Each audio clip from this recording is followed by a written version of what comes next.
গল্পের শুরুতে দেখা যায় একটি শুনশান রাস্তার উপর দিয়ে একটি পুরনো প্রাইভেট বাস এগিয়ে যাচ্ছে। ওই বাসের ভেতরে কয়েকজন মেয়ে বসা ছিল। তারা মূলত বেলি ডান্সের কাজ করে এবং নিজেদের পরের শোতে পারফর্ম করার জন্য রওনা দিয়েছিল। কিন্তু সম্ভবত আজকের দিনটাই তাদের পক্ষে ছিল না, কারণ হুট করে বাসটা মাঝপথে বন্ধ হয়ে যায়। ঠিক সেই সময় তাদের কোচের মোবাইলে অর্গানাইজার একটা কল আসে যে তাদেরকে যত দ্রুত সম্ভব অনুষ্ঠানস্থলে আসার জন্য চাপ দিচ্ছিল। কিন্তু গাড়ি তো অলরেডি নষ্ট, তাই জলদি যাওয়ার কোনো উপায় তাদের সামনে খোলা ছিল না। থার্না তখন এমন একটা সিদ্ধান্তের কথা ভাবে যা শুনতে হয়তো ভালো লাগছিল না, কিন্তু ওই মুহূর্তে এছাড়া কোনো বিকল্প পথও খোলা ছিল না। আসলে খারাপ সময় সব রকম পদ্ধতি একবার পরখ করে দেখা উচিত। সে বাসের উপরে উঠে মেয়েদের উদ্দেশ্য করে বলে, আমাদের জলদি যেতে হবে, কারণ উপাস থেকে অর্গানাইজার বারবার রিং করে জ্বালিয়ে মারছে। গাড়ি যেহেতু বিগড়ে গেছে, তোমরা সবাইকে এখন পায়ে হেঁটে বাকি পথ পার হতে পারবে। সেখানে উপস্থিত প্রত্যেকটা মেয়ের জন্য এই প্রতিযোগিতা জয়ী হওয়া খুবই জরুরি ছিল, কারণ এটার উপরে নির্ভর করছে তারা ভবিষ্যতে এই পেশায় টিকে থাকতে পারবে কিনা। এই কারণে সবাই হেঁটে যেতে রাজি হয়ে যায়। এরপর তারা বাসটাকে ওই ফাঁকা পথে ফেলে রেখে দেয়। তবে তারা যেখানে যাচ্ছে সেই জায়গাটা এখান থেকে আরো বেশ কয়েক কিলোমিটার দূরে ছিল।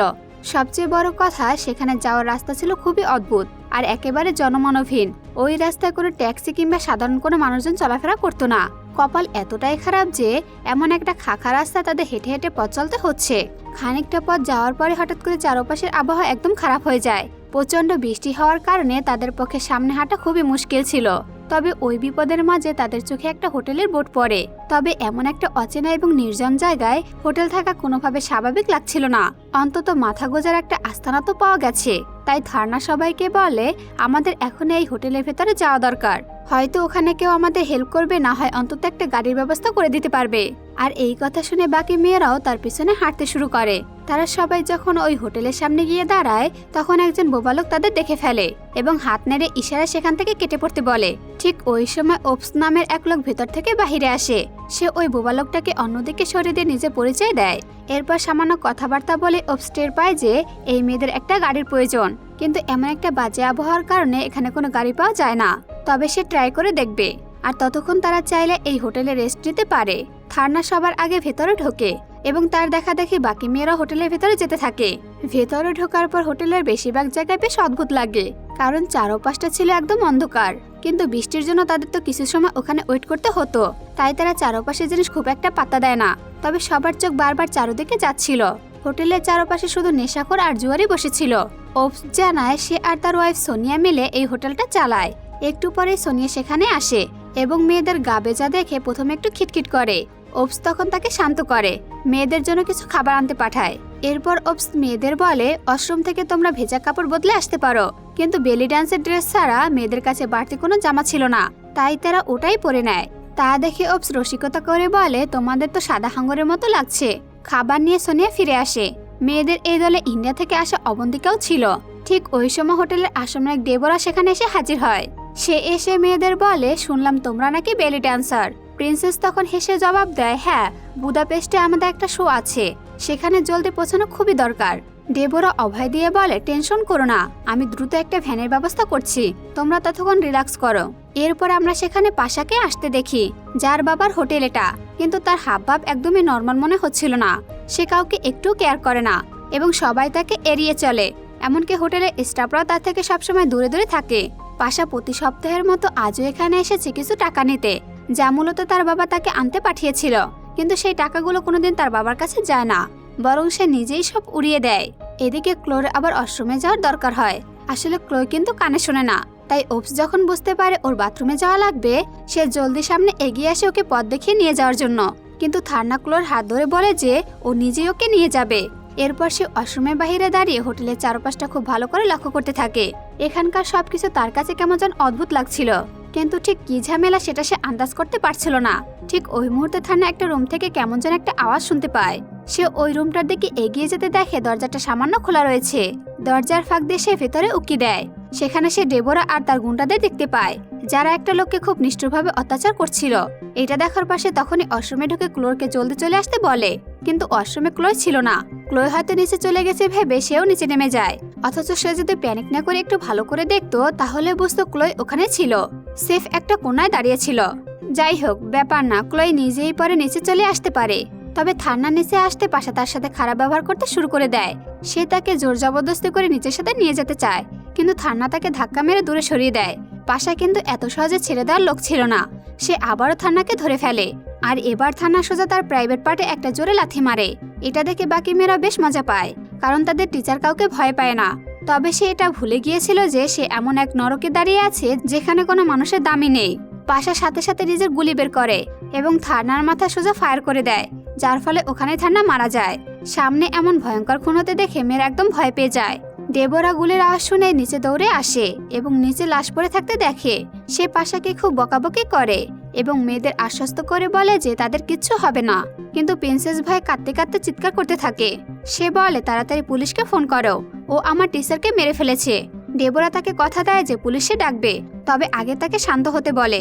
এরপর সে ওপসকে দায়িত্ব দেয় এই মেয়েদের একটা নিরাপদ ঘরে সরিয়ে নেওয়ার। কিন্তু বোলস ঠিকই বুঝতে পারে যে এখানে ডালমেকুস কালাহে, তাই সে তখনই সেখান থেকে কেটে পড়ে। সে প্রাণভয় ওখান থেকে পালানোর চেষ্টা করে, কিন্তু বেশি দূর এগোতে পারে না, কারণ চারপাশে ডেবোরার গুন্ডারা ওৎপেতে ছিল। আসলে এই জঙ্গল থেকে বের হয় এত ইজি ছিল না। এরপর আমরা দেখি ক্লোই ওয়াশরুম থেকে বাইরে আসছে। সেখানে জনি বসেছিল। এই ছেলেটাই সবার প্রথমে তাকে হোটেলে ঢুকতে দেখেছিল। তারা দুজনে প্রথম দেখাতে একে অপরকে লাইক করতে শুরু করে, কিন্তু জনি যখন বুঝতে পারে যে মেয়েটি কানে শুনতে পায় না, তখন তার খুব আফসোস হয়। এর মধ্যে ওপস বাকি মেয়েদের সাথে নিয়ে নিচে চলে যায়। এদিকে অবন্তিকার শরীর হঠাৎ করে খুব খারাপ হয়ে যায়। সে ঠিকঠাক দম নিতে পারছিল না। তখন ওপস তাকে একটা ওষুধ দেয়, যা খাওয়ার পর সে পুরো 2 ঘন্টা বেহুশ ছিল। যখন ওদের জ্ঞান ফেরে তখন ওরা দেখে নিজেদের একটা অচেনা রুমে লক করে রাখা হয়েছে। ওদের সামনে সোনিয়া বসেছিল এবং সে অবন্তিকাকে জিজ্ঞাসা করে, কেউ কি জানে যে তোমরা এখানে এসেছো? তার এই কথার আসল অর্থ ছিল, কেউ কি জানে যে তোমরা এই কম্পিটিশনে অংশ নিতে এসেছিলে? অবন্তিকা তো না বলতে যাচ্ছিল। ঠিক তখনই বোলসের জ্ঞান ফিরে আসে। সে চট করে বলে ওঠে, হ্যাঁ সবাই জানে, তবে তারা আমাদের খুঁজতে খুঁজতে ঠিকই এখানে চলে আসবে। তাই আমাদের নিয়ে নয়, বরং তোমাদের নিজেদের জন্য টেনশন করা উচিত। আর তোমরা যা করছো তার শাস্তি তোমরা গ্যারান্টি পাবে। আর এই কথার জবাবে সোনিয়া শুধু এইটুকুই বলে, তোমার মুখটা বড্ড বেশি চলে, খুব তাড়াতাড়ি আমরা ওই মুখটা বন্ধ করে দেব। পাশা এখন ডেবোরার কাছে গিয়ে বলে, খুব জলদি এদের সবাইকে ফিনিশ করে দাও। ডেবোরা এত বোকা ছিল না। সে এখন প্রতিটি কাজের জন্য টাকা দাবি করে। সে জানায় যে পাশার বাবা তার কাছ থেকে অনেক টাকা নিয়েছে, তাই এখন বাড়ি গিয়ে সব টাকা নিয়ে আসুক, তারপরে সে কিছু করবে। কিন্তু পাশে এমনটা করতে ডিরেক্ট না করে দেয়। তখন ডেবোরা তাকে ক্যামেরার ফুটেজ দেখায়, যেখানে পরিষ্কার দেখা যাচ্ছিল কিভাবে সে থান্নাকে শুট করেছিল। ভিডিওটা দেখে পাশা ভয় পেয়ে যায়। অবশেষে সে টাকা দেওয়ার শর্তে রাজি হয়ে যায়। এরপর ডেবোরা সবার প্রথমে থান্নার মাথা থেকে বুলেটটা বের করে নেয়। তারপর তার পাসপোর্ট, ড্রেস এবং পরিচয় জানার মতো সব জিনিসপত্র পুড়িয়ে ফেলে। এদিকে সোনিয়া রুম থেকে বের হয়ে যাওয়ার পর বোলস খুব সহজে নিজের হাতের বাঁধন খুলে ফেলে। তারপর অবন্তিকার মুখ থেকে ওই পটিটা বের করে নেয়, যার কারণে সে পুরোপুরি নেশাঘরে আচ্ছন্ন ছিল। ঠিক তখনই আমরা সেই রুমে কাউকে আসতে দেখি। বোলস সাথে সাথে অবন্তিকাকে আগের মতো শুয়ে দেয়, কারণ সে জানতো কে আসছে। রুমে ওপস ঢোকে। সে আসলে অবন্তিকার নেশার ঘরে সুযোগ নিতে চাইছিল, কিন্তু ওপস তার কাছে আসতেই অবন্তিকা হাবিজাবি বকতে শুরু করে। এরই মধ্যে পেছন থেকে বোলস ওপসের উপর অ্যাটাক করে এবং প্রথমবারে তার চোখ কানা করে দেয়। কিন্তু বোলস দ্বিতীয়বার আঘাত করার আগে ওপস উল্টো তাকে আঘাত করে। সে বোলসকে হাত পা দিয়ে সামনে মারতে থাকে। এই সিন দেখে বাকি মেয়েরা খুব ভয় পেয়ে যায়। তাদের মনে হতে থাকে বোলস যদি মারা যায় তবে তাদের বাঁচানোর আর কেউ থাকবে না। কিন্তু বোলস এত সহজে দমাবার মেয়ে ছিল না। সে তার বেলি ডান্সে শেখা ফ্লেক্সিবিলিটি কাজে লাগিয়ে শুরুতে ওপসের ঘাট মুটকে দেয়। তারপর তাকে জোরে একটা পুশ করে। ধাক্কা খেয়ে ওপস একটা ধারালো জিনিসের উপর গিয়ে পড়ে এবং সেখানেই মারা যায়। তার এমন ভয়ানক মৃত্যু দেখে ওখানে থাকা সব মেয়ে বেশ প্যানিক করে। কিন্তু বোলস তাদের বোঝায় যে বেঁচে থাকার জন্য তাদের এখন ফাইট করতে হবে, তবে তারা জ্যান্ত অবস্থায় এখান থেকে বেরোতে পারবে। যদি তারা এভাবে ভিতুর মতো চুপচাপ বসে থাকে তবে এই লোকগুলো তাদের সাথে না জানে কি করবে। তখন একটা মেয়ের মনে পড়ে যে ক্লোই তো ওদের সাথে নেই, আর ওকে ছাড়া তারা কোনোভাবেই যাবে না। তাই এবার তারা সবাই মিলে একসাথে ওই ঘর থেকে বাইরে বের হয়ে আসে। ওদিকে ডেবোরা একটা ডাক্তারকে ডেকে আনে, যেন সে থান্নার বডি থেকে সব অর্গান বের করে এবং সেগুলো চড়া দামে সেল করতে পারে। আর বাকি মেয়েদের সাথে সে একই প্ল্যান করে রেখেছিল। টাকা কামানোর এমন বড় সুযোগ সে কোনোভাবে মিস করবে না। কিন্তু সে ভুলে গিয়েছিল যে অন্য পাশে তার নিজের মরা টাইম হয়ে গেছে। অনেকক্ষণ হয়ে যাওয়ার পর ওপস ফিরে না আসায় দুজন লোক নিচে আসে তাকে খুঁজতে। সেখানে ওপসে বড়ি পড়ে থাকতে দেখে তারা পুরো হা হয়ে যায়। কিছুতেই তারা এটা মেনে নিতে পারছিল না। আসলে মেয়েগুলো কিন্তু ওখান থেকে একটু দূরে একটা ঘরে আত্মগোপন করেছিল। তারা ওই লোকগুলোকে আসতে দেখে ফেলেছিল। তবে মেয়েদের কপাল ভালো ছিল যে ওই রুমটার ভিতরে তাদের সব ব্যাগ আর দরকারি জিনিস রাখা ছিল। তাই তারা নিজেদের জামা কাপড় বদলে নেয় এবং হাতের কাছে যা পায় তাই অস্ত্র হিসেবে তুলে নেয়, কারণ এখন বড় রকম একটা যুদ্ধ বার্তা চলেছে। বোলস তো নিজের নাচের জুতোর ভিতরে ধারালো ব্লেড সেট করে নেয় আর হাতে একটা কাঁচি তুলে নেয়। এরই মধ্যে ওই 2 ঘন্টা টের পেয়ে যায় মেয়েরা কোন ঘরে লুকিয়ে আছে। তারা তখন গায়ের জোরে দরজা ভাঙা ট্রাই করতে থাকে, কিন্তু ভেতরে ঢোকা অত সহজ ছিল না, কারণ ভেতরে মেয়েরা নিজেদের সব শক্তি দিয়ে দরজা আটকে রেখেছিল। ঠিক সেই মক্ষম সময় বোলস হাতে থাকা একটা চোখা জিনিস ওই লোকের হাতের তালুতে গেঁথে দেয়, যাতে সে ব্যথায় চিৎকার করতে থাকে। এই তাড়াহুড়োর মধ্যে বেচারি অবন্তিকার হাতে একটা আঙুল মুচকে ভেঙে যায়, কিন্তু সে নিজের হাত জায়গা মতো বসানোর টেকনিক জানতো, তাই একটু প্যানিক না করে নিজে ওটা টেনে ঠিক করে ফেলে। ঠিক ওই মুহূর্তে পেছন থেকে আরেকটা লোক এসে একটা মেয়েকে ঝাপটে ধরে, কিন্তু সে খেয়ালই করেনি যে তার হাতে থাকা গানটা সামনের মেয়েটা কেড়ে নিয়েছে। মেয়েটা গুলি চালাতে না জানলেও ভয়ে আন্দাজে ধুমধাম ফায়ার করতে শুরু করে। বুলেট শেষ হওয়ার পরে শুরু হয় বোলসের আসল খেলা। সে নিজের জুতোর ব্লেড দিয়ে লোকগুলোকে এমনভাবে কেটে কুটে দেয় যে ব্যথার চোটে ওই 2 ঘন্টা নিজেদের মধ্যে মারামারি বাঁধিয়ে দেয়। তারা ঝগড়া করছিল যে কে আগে গিয়ে ওই মেয়েদের সাথে ফাইট করবে। এদিকে বুলসের এই অ্যাকশন রূপ দেখে বাকি মেয়েদের মনেও চরম সাহস জাগে। এরপর সবাই মিলে ওই 2 লোকের ওপর ঝাঁপিয়ে পড়ে এবং তাদের আচ্ছা মতো ধুলাই দেয়। ওদিকে অবন্তিকাও সুযোগ বুঝে ওই লোকগুলোকে পিটিয়ে নিজের ভাঙা আঙুলে কড়া বদলা নেয়। প্রতিটি মেয়ে বোলসের ফায়ারিং স্টাইল দেখে পুরো তাজ্জব হয়ে গিয়েছিল যে কিভাবে সে লাথি মেরে একটা জ্যান্ত মানুষের জান শেষ করে দিতে পারে। তবে সে নিজের জুতো থেকে ধারালো ব্লেডটা এখনো খোলেনি, কারণ সে জানতো সামনে এর চেয়েও বড় বিপদ অপেক্ষা করছে। মেয়েরা তখন 2 আর 3 জনের দুটো আলাদা গ্রুপে ভাগ হয়ে যায়। একটা দলের লিডার হয় বোলস আর অন্য দলটার দায়িত্ব নেয় প্রিন্সেস। তারা এখন যে কোনো উপায় জলদি ক্লোকে খুঁজে বের করার জন্য আপ্রাণ চেষ্টা করতে থাকে। ঘরগুলো চেক করতে করতে প্রিন্সেস হুট করে এমন একটা রুমে ঢুকে পড়ে যেখানে এমন একটা দৃশ্য দেখে যা হয়তো তার দেখার কথা ছিল না। আসলে ওই ঘরের ভেতরে সেই ডাক্তার থানার হাত পা কেটে টুকরো করছিল, তবে সে কানে হেডফোন গুঁজে গান শুনছিল বলে মেয়েদের আসার কোনো আওয়াজই টের পায়নি। মেয়েরা যখন উপরের তলায় গিয়ে পৌঁছায় তখন অশ্রমের ভেতর থেকে একটা অদ্ভুত শব্দ তাদের কানে ভেসে আসে। তাদের মনে হয় হয়তো ক্লোয় ওই বাথরুমের ভিতরে আটকে আছে, কিন্তু দরজা খোলার পর তারা দেখে সেখানে ক্লোয় নয়, বরং সোনিয়া দাঁড়িয়ে আছে। তবে এখন সামনে যেই আসুক না কেন মেয়েদের তাতে কিছু যায় আসতো না। বোলস 1 সেকেন্ডও দেরি না করে সোনিয়ার গলায় ব্লেড চেপে ধরে এবং জানতে চায় তাদের দলে বাকি মেয়েরা কোথায় আছে। তখন সোনিয়া ভয়ে ওই রুমটা দিকে হাত দিয়ে দেখায় যেখানে ক্লোয়কে বন্দি করে রাখা হয়েছিল, আর অমনি সবাই সেই ঘরের দিকে দৌড়ে যায়। এর মাঝে ডেবোরা যখন নিচে নেমে আসে সে নিজের বিশ্বস্ত লোকদের এভাবে রক্তাক্ত এবং মৃত অবস্থায় মেঝেতে পড়ে থাকতে দেখে। এই ভয়ঙ্কর দৃশ্য দেখে তার মাথার উপর আকাশ ভেঙে পড়ে। এটা কি আসলেই বাস্তব নাকি কোনো খারাপ স্বপ্ন সে কিছুতেই বুঝতে পারছিল না। মাত্র 4টে সামান্য মেয়ে তার এতগুলো লোকে খতম করে চলে গেছে। এটা ভেবে ডেবোরা রাগে কাঁপতে কাঁপতে নিজের বাড়ির দিকে চলে যায়। সেখানে গিয়ে সে ঘোষণা করে যে সে এখন এই পরিস্থিতিকে আরো বেশি রোমাঞ্চকর করতে চায়। সে বারে বসে থাকা সমস্ত মদখোরদের বলে তারা যদি তার একটা ছোট কাজ করে দেয় তবে সে সবার মদের বিল মকুব করে দেবে। ফ্রিতে মদ পাওয়ার কথা শুনে সবাই এক পায়ে রাজি হয়ে যায় এবং জানতে চায় আসল কাজটা কি। ডেবোরা তখন তাদেরকে বলে যে এই হোটেলের ভিতরে 4টে মেয়ে লুকিয়ে আছে যাদেরকে ধরে আনতে হবে। যে ব্যক্তি ওদের বন্দি করতে পারবে মেয়েগুলো সারা জীবনের জন্য তারই হয়ে যাবে এবং এটাই তাদের আসল পুরস্কার। পাশা তখন মাঝখান থেকে বলে এসব করার কোনো দরকার নেই, কারণ আমি অলরেডি আমার স্পেশাল লোকদের পাঠিয়ে দিয়েছি। তখন ডেবোরা তাকে আসল সত্যি জানিয়ে দিয়ে বলে তোমার পাঠানো লোকগুলো দুনিয়া ছেড়ে চলে গেছে, তোমার বাবাও এখান থেকে অনেক মাইল দূরে আছেন, আর তুমি এখানে একদম একা। এই মারাত্মক খবর শোনার পর ভয়ে আর আতঙ্কে পাশার মুখের চেহারা একেবারে ফ্যাকাশে হয়ে যায়। অন্য প্রান্তে আমরা ক্লোয়কে দেখতে পাই যে ঘরের ভেতর আরামে বসে টেলিভিশন দেখছিল, কারণ বাহিরে এই খুনাখুনির ব্যাপারে সে তখন বিন্দুমাত্র কিছুই জানতো না। আর যে ছেলেটার ভরসায় সে এত দূর এসেছিল সে আসলে ডেবোরারই একজন লোক ছিল, আর এই কারণে ক্লোয় এখন পর্যন্ত পুরো সেফ ছিল। কিন্তু যখন তার বান্ধবীরা এসে তাকে খবর দেয় যে এই লোকগুলো থর্নাকে দুনিয়া থেকে সরিয়ে দিয়েছে আর এখন তাদের পেছনে লেগেছে, তখন সে রেগে যায়। যে রুমে ক্লোয় ছিল সেটা আসলে ডেবোরার নিজের ঘর ছিল, আর সেখান থেকে মেয়েরা অনেক মারপিটে অস্ত্র পেয়ে যায়। এই অস্ত্রগুলো হাতে নিয়ে তারা যখন নিচে নামে তখন প্রথমে তাদের রান্নাঘরে আত্মগোপন করতে হয়, কারণ সেখানে আচমকা কেউ একজন চলে এসেছিল। যে যেখানে ফাঁক পায় সে দ্রুত সেখানে আত্মগোপন করতে লুকিয়ে পড়ে, কিন্তু পরিস্থিতি একটু শান্ত হতেই তারা সোজা সোজা নিজের হলরুমে গিয়ে দাঁড়ায়। এখানে সেই 4 জন মেয়ের মুখোমুখি ডেবোরা পুরো বাহিনী এসে পাহারায় বসে, সাথে পাশাও ছিল যে নিজের গুন্ডাদের অর্ডার দেয় মেয়েগুলোকে টুকরো টুকরো করে কেটে ফেলতে। অন্যদিকে বোলস এখন নিজের পায়ে ব্লেডটা খুলে হাতের আঙ্গুলে ফাঁকে সেট করে নেয়, কারণ এখন তাদের লড়াই করতে হবে। এই মেয়েরা শুধু শুধু মারামারি করে না, বরং মারপিট করার আগে বেলি ডান্সের একটা বিশেষ স্টাইল করে নেয় এবং ওই একই ভঙ্গিতে তারা তাদের প্রথম টার্গেটকে 1 নিমিষে সাবাট করে দেয়। তাকে যেভাবে খতম করা হয়েছিল তা দেখে পেছনে দাঁড়িয়ে থাকা পাশার চোখ কপালে উঠে যায়। তারা এখন হয়তো সত্যি সত্যি বিশ্বাস হতে শুরু করেছে যে ডেবোরা একদম খাঁটি কথাই বলেছিল। এক এক করে ওই মেয়েরা দুশ্মনদের শেষ করতে শুরু করে।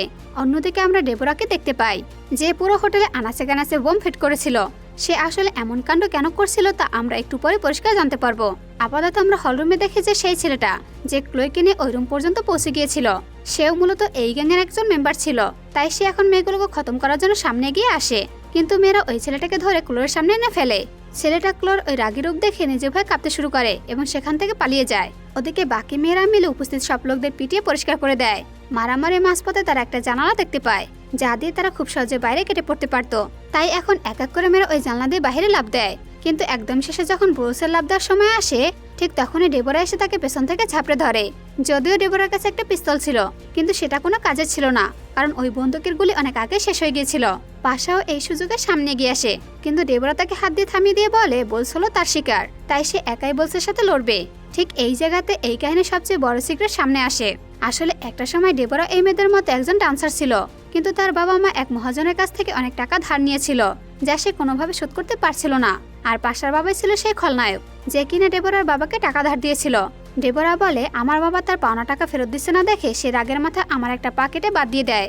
আর এই কারণে হাজার হাজার দর্শকদের সামনে আমার নাচ দেখানোর স্বপ্নটা চিরকালের মতো শেষ হয়ে যায়। এতটুকু বলে ডেবোরা পাশের পায়ে একটা গুলি করে দেয়, যাতে সে কোনোভাবে এখান থেকে হেঁটে পালাতে না পারে। এরপর সে বোলসকে টেনে নিজের ঘরে নিয়ে যায়, যেখানে সে বোলসের চোখের সামনে নতুন করে সাজতে শুরু করে, কারণ তার বহু বছরের সাধনার শো এবার শুরু হতে চলেছে। এটা ছিল ডেবোরার সেই স্বপ্নের স্টেজ, যার প্রস্তুতি সে বছরের পর বছর ধরে একা একা নিচ্ছিল। এর মাঝে আমরা হোটেলের বাইরে লুথারকে দেখতে পাই।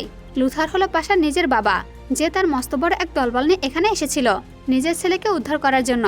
যখন বাইরের বাকি মেয়েরা এতগুলো লোককে হোটেলের ভেতর ঢুকতে দেখে, তখন তারা সিদ্ধান্ত নেয় যে তারা যে কোনো উপায় বোলসকে বাঁচাবে। কিন্তু ভেতরে বেচারি বোলসের তো পাকাটা পড়ার মতো দশা হয়ে গিয়েছিল। হ্যাঁ, ঠিকই শুনেছ, কারণ ডেবোরা বোলসকে সেই কসাই ডাক্তারের কাছে সঁপে দিয়েছে, যে জ্যান্ত মানুষের শরীর থেকে এক একটা পার্টস বের করে নেয়। তবে সে বোলসের পাকাটার আগেই প্রিন্সেস পেছন থেকে এসে আচমকা সেই ডাক্তারকে খতম করে দেয়। এরপর এই মেয়েরা সবাই মিলে পাশাকে টেনে হেসড়ে বাইরে নিয়ে আসে মেরে ফেলার জন্য। কিন্তু বাইরে পা রাখতে তারা ডেবোরাকে এক নতুন সাজে দেখতে পায়। ডেবোরা তার নিজে সেই পুরনো বেলি ড্যান্সের পোশাক পরেছিল এবং এখন সে তার শরীরের জন্য একেবারে রেডি ছিল। কিন্তু তার এই গ্র্যান্ড শোটা শুরু হতে যাচ্ছিল পাশার মৃত্যু দিয়ে। তাই সে মেয়েদের বলে তোমরা এখান থেকে বিদায় নাও আর একে আমার জিম্মায় ছেড়ে দাও। বোলসের তো আসল সব সত্যটা জানাই ছিল, তাই সে পাশাকে ডেবোরার হাতে সঁপে দেয়। আর এর মধ্যে নিচতলা থেকে এলোপাতারি গুলি চলতে শুরু করে, কারণ লুথারের লোকজনেরা এখন পুরোপুরি বিল্ডিং এর ভেতর ঢুকে পড়েছে। লুথার যখন তার ছেলেকে ডেবোরার সাথে বন্দী অবস্থায় ছটফট করতে দেখে, তখন সে তার লোকদের ফায়ারিং থামাতে বলে। এরপর ডেবোরা পাশাকে টেনে একদম বারান্দা নিয়ে আসে। সে নিচে দাঁড়িয়ে থাকা লুথারের চোখের দিকে তাকিয়ে বলে, তুই আমার জীবনের সবচেয়ে দামি জিনিসটা আমার থেকে কেড়ে নিয়েছিলি। বহু বছর আগে তুই আমার পকেটে দিয়েছিলি, আর তখন থেকে শুরু করে আজ পর্যন্ত আমি এই দিনটার জন্য অপেক্ষা করে বেঁচেছিলাম। সেই দিনটা আজ এসে গেছে। ঠিক এতটুকু বলে সে নিজের হাতে থাকা রিমোটের বোতামটা চেপে দেয়। চোখের পলকে পুরো হোটেলটা বিস্ফোরণে ধুলে মিশে যায়। ভেতরে থাকা লুথার এবং তার পুরো দলবল সহ সবাই সেখানে মারা যায়। কিন্তু ভাগ্য ভালো ছিল মেয়েরা সেই বিস্ফোরণের আগে সেখান থেকে বাইরে বের হয়ে গিয়েছিল। তারা সেখানে পার্ক করে রাখা দুটো বাইক স্টার্ট দিয়ে নেয়। যদিও পেছনে দামি গাড়ি দাঁড়িয়েছিল, কিন্তু তারা কায়দা করে বাইক দুটোকে বেছে নেয়। তারপর বাইক নিয়ে তারা সোজা অডিটোরিয়ামে গিয়ে পৌঁছায় এবং রক্তাক্ত এবং ধুলিমাখা অবস্থাতে স্টেজে গিয়ে ওঠে এবং নিজেদের ডান্স পারফর্ম করতে শুরু করে, যা দেখে হলে থাকা সমস্ত দর্শক দাঁড়িয়ে হাততালি দিতে শুরু করে। আর এই দুর্দান্ত দৃশ্যের সাথে এই সিনেমার এখানে সমাপ্তি ঘটে। তো বন্ধুরা, কেমন লাগলো গল্পটি অবশ্যই কমেন্ট করে জানাবে। যদি ভিডিওটি ভালো লেগে থাকে তাহলে চ্যানেলটি সাবস্ক্রাইব করতে ভুলবে না। ধন্যবাদ।